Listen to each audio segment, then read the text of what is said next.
Martin एक छोटे से गांव में पैदा हुआ था जहां गरीबी आम बात थी। उसके पिता मजदूरी करते थे और मां सिलाई करके घर चलाने की कोशिश करती थी। उनका छोटा सा एक कमरा वाला घर बारिश से बचाने लायक भी नहीं था और कई रातें वे भूखे सोते थे।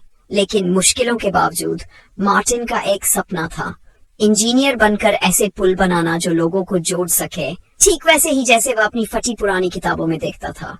लेकिन सपना देखना आसान था, जीना नहीं।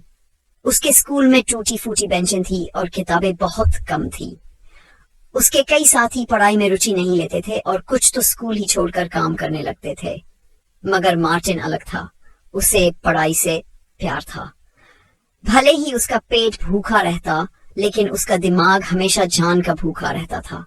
हर शाम माँ का सिलाई का काम निपटाने के बाद वह कस्बे की एकमात्र लाइब्रेरी के बाहर बैठ जाता, बस अंदर की किताबों को देखने के लिए।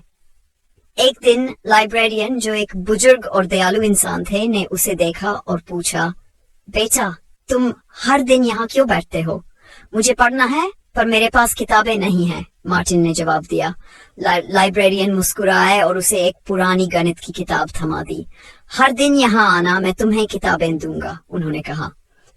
उस दिन के बाद मार्टिन ने जितनी किताबें मिल सकती थी सब पढ़ डाली। वह स्ट्रीट लाइट के नीचे बैठकर पढ़ता, कागज के टुकड़ों पर सवाल हल करता। लेकिन जिंदगी उसे बार बार परखती रही। उसके पिता बीमार पड़ गए और उसे छोटे मोटे काम करने पड़े, गाड़ियां धोना, अखबार बेचना, जो भी घर चलाने में मदद कर सके।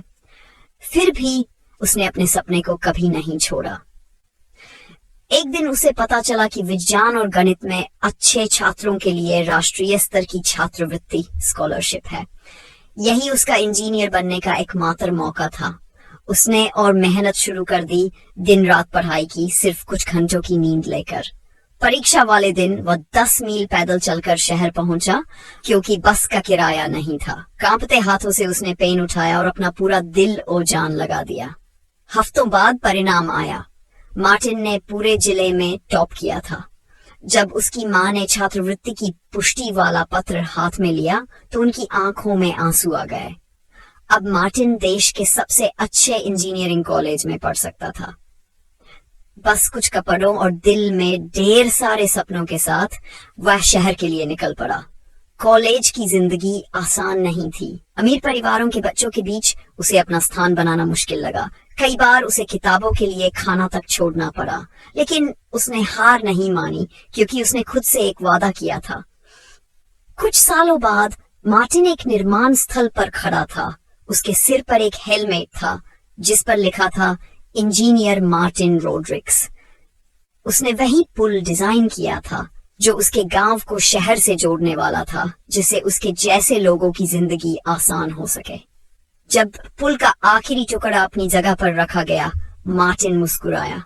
उसने सिर्फ एक पुल ही नहीं, बल्कि अपना सपना भी बना लिया था, हर मुश्किल को पार करके।